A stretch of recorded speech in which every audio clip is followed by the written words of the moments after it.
Assalamualaikum warahmatullahi wabarakatuh. Selamat sore Bu Leila. Saya Salman Nur Aisara dan teman saya Kartika Cahyaning Tias akan berpresentasi tentang fungsi dan karakteristik komunikasi.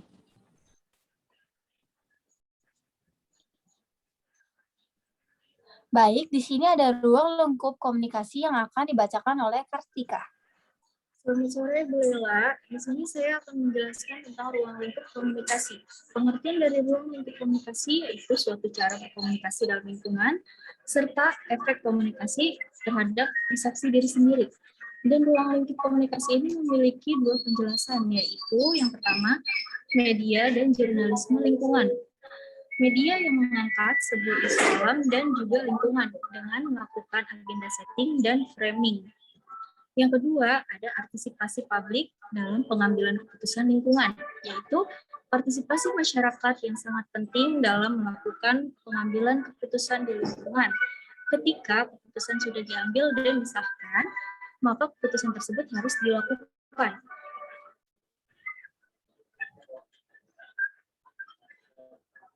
Baik, di sini juga ada definisi komunikasi. Definisi komunikasi itu adalah komunikasi suatu proses pada seseorang yang berusaha untuk memberikan pengertian dan informasi dengan cara penyampaian pesan kepada orang lain. Orang lain mengartikan komunikasi yaitu saling melirik atau bertatapan penuh arti di antara mereka yang sedang jatuh cinta nih. Beberapa orang lainnya mengaitkan istilah komunikasi tersebut utamanya pada media, surat kabar, televisi, buku, radio, film, atau internet.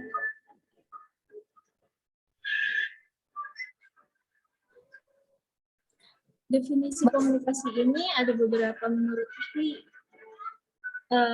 Salah satunya adalah G.A. DeVito, bahwa komunikasi merupakan suatu tindakan oleh satu orang atau lebih yang mengirim dan menerima pesan yang terdistorsi oleh gangguan terjadi dalam satu pesan dapat disampaikan secara langsung atau lewat media komunikasi. Ada juga dari Laswell 1960. Komunikasi adalah suatu proses di mana dua orang atau lebih membentuk atau melakukan pertukaran informasi dengan satu sama lainnya yang pada gilirannya akan tiba pada saling pengertian yang mendalam.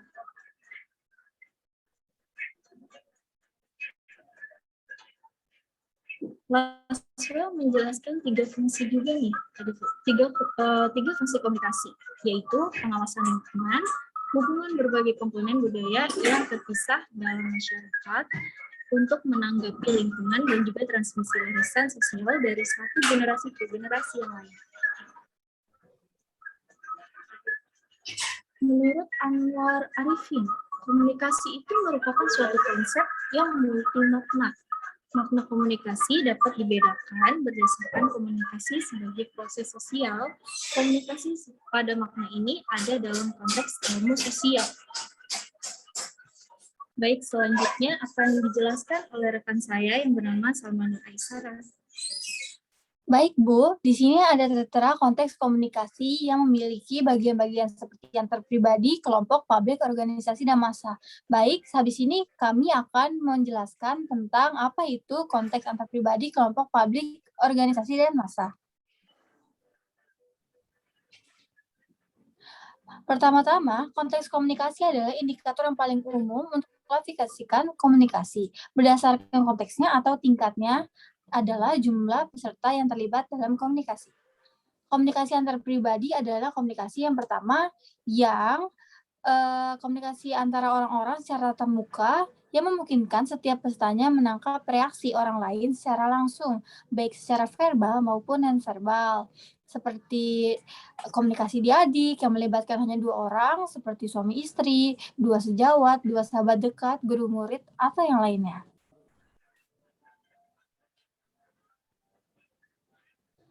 Yang kedua ada komunikasi kelompok. Kelompok adalah sekumpulan orang yang mempunyai tujuan yang sama, bersama, yang berinteraksi satu sama lain untuk mencapai tujuan yang sama. Mengenal satu sama lainnya dan memandang mereka sebagai bagian dari kelompok tersebut. Meskipun setiap anggota boleh jadi punya peran yang yang berbeda. Dengan demikian, komunikasi kelompok biasanya merujuk pada komunikasi yang di kelompok kecil.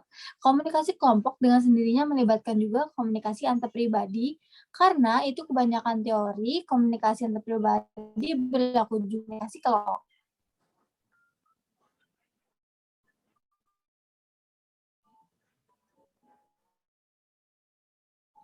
Yang selanjutnya, komunikasi publik adalah komunikasi antara seseorang pembicara dengan sejumlah besar orang yang tidak bisa bersatu. Biasanya berlangsung lebih formal dan lebih sulit daripada komunikasi antar pribadi atau komunikasi kelompok.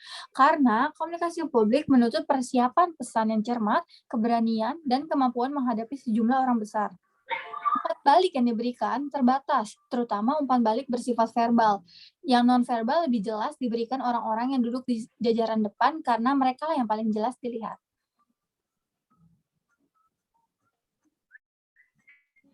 Yang selanjutnya ada komunikasi organisasi. Organisasi terjadi dalam suatu organisasi bersifat formal dan juga informal, berlangsung dalam jaringan yang lebih besar daripada komunikasi kelompok.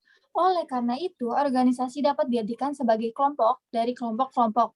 Komunikasi organisasi seringkali melibatkan juga komunikasi diadik, komunikasi antar personal, dan ada kalanya juga komunikasi publik. Ada juga komunikasi massa yang pesan-pesannya bersifat umum, disampaikan secara cepat, serentak, dan tuntas. Meskipun khalayak ada kalanya menyampaikan pesan lembaga, proses komunikasi didominasi oleh lembaga, karena lembaga lah yang menentukan agendanya. Baik, terima kasih Bu Lela. Sekian presentasi dari saya, Salam Raisara, dan teman saya.